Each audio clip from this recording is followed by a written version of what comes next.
د شیطان لومړنی قید یا لومړنی زولانه چې انسان ته ور اچوي هغه دا ده چې د انسان ژبه د الله جل جلاله له ذکر او یاد څخه بند کړي.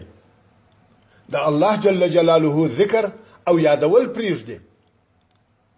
کله چې د انسان ژبه د الهي ذکر څخه بند سي نو د انسان نور اندامونه په خپل تسلیم سي.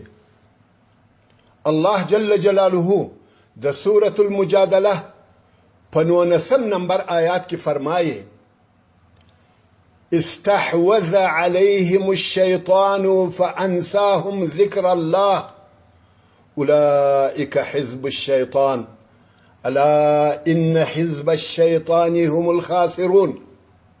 يعني پر دوی شیطان غالب سوی دی.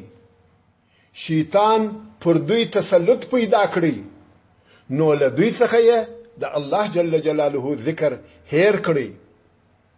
هغه کسان چې د الله جل جلاله ذکر یې هیر کړی دی د شیطان ډله او لشکر دی. خبر اوسه بشکه چې د شیطان ډله دوی تاوانیان دي. ابن القیم رحمه الله